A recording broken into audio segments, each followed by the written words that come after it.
यूं तो ये बात भी कही जा सकती है कि अब किसी के पास कोई विकल्प नहीं है। कल की तारीख में देर शाम मैंने जनता दल यूनाइटेड के एक ऐसे नेता से बात करी जो लंबे समय तक नीतीश कुमार के घर के भीतर रहा करते थे और उन्होंने सीधे तौर पे कहा कोई विकल्प ही नहीं है। लेकिन यह विकल्प जो नहीं है ये कब तक नहीं है, इस पर उन्होंने एक बड़ी बात कह दी। और मजे की बात यह कि आज की तारीख में एक इनसाइड इंफॉर्मेशन भी हमारे हाथ लगी। इनसाइड इंफॉर्मेशन ये कि दरअसल अभी तक जो चर्चाएं चल रही थी जनता दल यूनाइटेड और भारतीय जनता पार्टी के बीच में, जो टालमटोल की एक स्थिति चल रही थी, अब उसको लेकर जनता दल यूनाइटेड ने यह ठान लिया है कि ठीक है, मत करो, हम बाद में मजा चखाएंगे। एक अल्टीमेटम सा दे दिया गया है। क्या है वो अल्टीमेटम? भारतीय जनता पार्टी की हालत क्यों खराब है और जनता दल यूनाइटेड के खिलाफ क्या कोई साजिश रची जा रही थी जिसे डिकोड कर लिया नीतीश कुमार ने? सारी बातें जरा विस्तार से। नमस्कार, मैं स्वप्निल और आप मुद्दा देख रहे हैं। दोस्तों, आगे बढ़ें उससे पहले एक छोटी सी अपील है। मुद्दा इन दिनों एक गंभीर आर्थिक संकट से जूझ रहा है। एक तरफ हमारे मेन बैंक अकाउंट फ्रीज चल रहे हैं, तो दूसरी तरफ हमारे 2.5 साल पुराने चैनल को हमसे छीना जा चुका है। लिहाजा आपसे गुजारिश है कि यदि आप चाहें और यदि आप सक्षम हो तो छोटी छोटी मदद मुद्दा की जरूर कीजिएगा। इसके लिए आप स्क्रीन पर दिख रहे QR कोड या फिर के नीचे दिख रहे UPI नंबर का इस्तेमाल कर सकते हैं।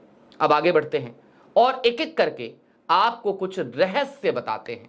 हालांकि रहस्य ऐसे रहस्य भी नहीं है जो फिजाओं में तैर ना रहे हों। नीतीश कुमार बिहार के मुख्यमंत्री, कभी कोई उन्हें पलटू चाचा कह देता है तो कभी कोई कह देता है यूटर्न नीतीश कुमार। लेकिन इन तमाम तमगों के साथ साथ नीतीश कुमार की एक खासियत भी है। खासियत ये कि सत्ता की चाबी उन्हीं के पास रहती है, चाहे उनका स्ट्राइक रेट कितना भी खराब रहा हो। पिछली बार ही 43 सीटों पर सिमट गए, लेकिन सत्ता की चाबी अपने पास रखी, कुर्सी उनके पास रही। अब इस बार बिहार चुनाव में नीतीश कुमार ने एक डिमांड कर दी भारतीय जनता पार्टी से। नीतीश कुमार की वो डिमांड भारतीय जनता पार्टी मानने को तैयार नहीं है। डिमांड क्या है? नीतीश कुमार के नेतृत्व में एनडीए चुनाव लड़ रहा है। ये बात कहने में भारतीय जनता पार्टी को कोई गुरेज नहीं है, वो कह भी रही है। लेकिन सच्चाई ये है कि भारतीय जनता पार्टी के सामने एक डिमांड रखी गई। डिमांड इस बात की कि नीतीश कुमार को मुख्यमंत्री पद का चेहरा घोषित किया जाए। इस डिमांड को तकरीबन 48 घंटे बीत चुके हैं और नीतीश कुमार बीते 48 घंटों से एक अलग तरीके के माहौल में हैं। सारी परंपराओं को तोड़ते हुए उन्होंने मुख्यमंत्री आवास से ही सिंबल बांटने की शुरुआत कर दी और जब इसकी शुरुआत करी तो एक और बड़े मजेदार चीज हुई। नीतीश कुमार ने उन सीटों पर भी प्रत्याशी घोषित कर दिए जहां पर चिराग पासवान की हिस्से में जो सीटें एनडीए की तरफ से आई थी। यानी कि ये फ्रेंडली फाइट तो नहीं है, हालांकि चूंकि दोनों एक ही गठबंधन में है तो इसे आप फ्रेंडली फाइट कहिए, लेकिन एनडीए के भीतर इस फ्रेंडली फाइट में फ्रेंडशिप जैसा कुछ भी नहीं है। वो पूरा का पूरा फ्रेंडशिप का जो फैक्शन होता है वही गायब है। अब आपको एक मजेदार बात और बताते हैं। भारतीय जनता पार्टी ने जब नीतीश कुमार को सीएम फेस घोषित करने से इनकार कर दिया तो उसके बाद नीतीश कुमार चुपचाप कोप भवन में चले गए। जनता दल यूनाइटेड के उनके करीबी, यानी कि वो लोग जो नीतीश कुमार के सुनते हैं, जो नीतीश कुमार को अपना नेता मानते हैं, हम उन लोगों की बात नहीं कर रहे जो दिल्ली दरबार का चक्कर लगाते हैं। दिल्ली दरबार का चक्कर लगाने वालों का क्या हश्र हुआ वो आपको आगे बताएंगे। लेकिन नीतीश कुमार के करीबी, नीतीश कुमार के खासम खास, उन सभी को टास्क सौंप दिया गया कि देखो एक काम करो, अब पूरे बिहार में एक नारा गूंजना चाहिए, फिर से एक बार नीतीश सरकार। और उसके बाद से लगातार जनता दल यूनाइटेड की कैंपेन्स को देखते जाइए तो आपको सिर्फ नीतीश नीतीश और नीतीश ही दिखेंगे। नीतीश सरकार की बात हो रही है, एनडीए सरकार की नहीं। दूसरी तरफ भारतीय जनता पार्टी लगातार इस बात का दावा कर रही है कि एकजुट एनडीए, लेकिन इस एकजुट एनडीए में एकजुटता और एकता तब देखने को नहीं मिलती जब नीतीश कुमार एलजेपीआर के सामने अपने कैंडिडेट उतारते हैं और जनता दल यूनाइटेड का ट्विटर हैंडल खुलकर एनडीए का नाम लिखना भी अब पसंद नहीं करता। वो खुलेआम सिर्फ बिहार माने नीतीश कुमार की बात करता है। ठीक उसी तरीके से जैसे किसी जमाने में अरविंद केजरीवाल ने कैंपेन चला दिया था कि जो दिल्ली है, यानी कि दिल्ली हम विधानसभा की बात कर रहे हैं, वहां पर केजरीवाल चाहिए, देश में मोदी, दिल्ली में केजरीवाल। कुछ उसी तरीके का कैंपेन नीतीश कुमार के ट्विटर हैंडल से भी चल रहा है, इनकी पार्टी के ट्विटर हैंडल से। अब जो बातचीत मेरी उस रात में हुई उसके बारे में आपको बता देते हैं। मैंने इनके एक बेहद करीबी नेता को फोन किया। मैंने कहा कि भाई साहब कहां हैं? रात के तकरीबन 1 बज रहे थे। उन्होंने फोन रिसीव किया। उन्होंने कहा क्या बताएं, बहुत परेशान चल रहे हैं। हमने कहा किस बात की परेशानी? तो उन्होंने कहा बस व्यस्तता है। हमने कहा वो सब तो ठीक है, लेकिन हमने सुना नीतीश कुमार नाराज हैं, हमने सुना संजय झा और ललन सिंह से भी कुछ तू मैं हो गई है। इस पर उनका सीधा सा जवाब था, नहीं नहीं, आपको किसने बता दिया? जाहिर सी बात है वो खुलकर मुझसे कुछ कहने से कतरा रहे थे। वो कुछ ऐसे लोगों के साथ बैठे थे जहां पर शायद खुलकर वो बात भी नहीं कर सकते थे। लेकिन फिर हमने कहा चलिए इशारों में बता दीजिए, मेरे सवालों पे हाना का ही जवाब दे दीजिए, हम समझ जाएंगे। बहुत सारे सवालों के हाना में जवाब आए और इसके बाद मैंने एक सवाल पूछा, ऑप्शन क्या है? तो उन्होंने कहा फिलवक्त कोई ऑप्शन नहीं है, चुनाव के बाद होगा कि नहीं होगा वो तो भविष्य की बात है। अब यहां से एक बात समझ में आ गई कि फिलवक्त यानी कि चुनाव लड़ने तक तो कोई ऑप्शन नहीं है। नीतीश कुमार ना इधर जा रहे हैं ना उधर जा रहे हैं, चुनाव लड़ने तक वो जहां हैं वहीं हैं, यानी कि एनडीए में।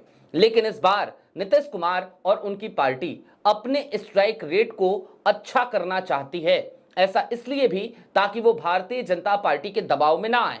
इसके साथ ही साथ नीतीश कुमार जहां पर फ्रेंडली फाइट दिखाना चाहते हैं, जहां पे एलजेपी-आर की सीटों पर अपने टिकट बांट रहे हैं, उसके पीछे भी एक बड़ी सीधी सी वजह है। जिस तरीके से एलजेपी-आर नीतीश कुमार के सामने पिछले विधानसभा चुनाव में जाकर लड़ गई थी और इसकी वजह से नीतीश कुमार को खासा नुकसान हुआ था। मोदी जी के असली हनुमान वैसे भी चिराग पासवान बन गए थे।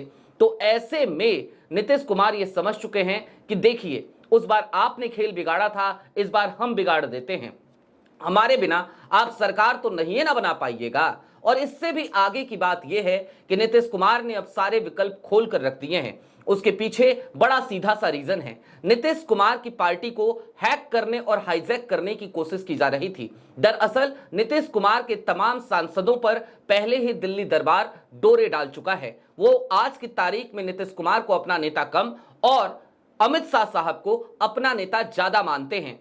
आज की तारीख में आलम यह हो चला है कि जनता दल यूनाइटेड के तमाम सांसद, 12 सांसदों में से तकरीबन 8 सांसद वो भारतीय जनता पार्टी के साथ कंधे से कंधा मिलाकर चलते हुए नजर आते हैं। लेकिन नीतीश कुमार की हां में हां मिलाने में उन्हें तकलीफ होती है। नीतीश कुमार के नेतृत्व को स्वीकार करने में भी ऐसा लगता है जैसे उन्हें तकलीफ हो रही हो।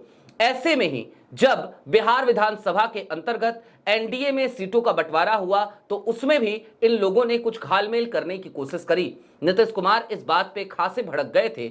उन्होंने संजय झा को खरी खरी सुना दी थी और उसके ठीक बाद नीतीश कुमार ने एक फैसला लिया था। नीतीश कुमार ने खुद को मुख्यमंत्री आवास में बंद कर लिया। आज हालांकि वो चुनाव प्रचार के लिए निकले, सरायगंज में उन्होंने एक रैली भी करी, अपनी सरकार की तमाम उपलब्धियां भी गिनाई, नरेंद्र मोदी का भी जिक्र जरूर किया, लेकिन उन तमाम बातों में प्राथमिकता उनकी अपनी सरकार को लेकर रही, अपनी पार्टी को लेकर रही। अब वो पहले की तरह नरेंद्र मोदी के सामने उस तरीके से नतमस्तक आज नहीं नजर आए जिस तरीके से वो नजर आया करते थे। यानी कि बिहार की आम जनता को कहा करते थे कि सब लोग खड़े हो जाइए और चलिए जरा मोदी जी को प्रणाम कीजिए। आज की तारीख में उनकी आवाज में प्रधानमंत्री नरेंद्र मोदी के लिए ना उस तरीके का स्नेह था, ना उस तरीके की मोहब्बत, ना उस तरीके का आदर, ना उस तरीके का सम्मान। आज की तारीख में ऐसा लगा जैसे नीतीश कुमार एक मजे हुए राजनेता की तरह फिर से नजर आ रहे हैं। वैसे ये सिलसिला 48 घंटे से चल रहा है और अब तो 72 घंटे होने वाले हैं। यानी कि नीतीश कुमार और भारतीय जनता पार्टी की नाराजगी की जो शुरुआत हुई थी सिर्फ एक वजह से कि आप हमें सीएम फेज घोषित कीजिए, उसके बाद से अब तक गंगा में इतना पानी बह चुका है कि अब नीतीश कुमार ये ठान चुके हैं कि अपना स्ट्राइक रेट बेहतर कर लेते हैं, मुख्यमंत्री की कुर्सी तो हमारे पास रहेगी ही।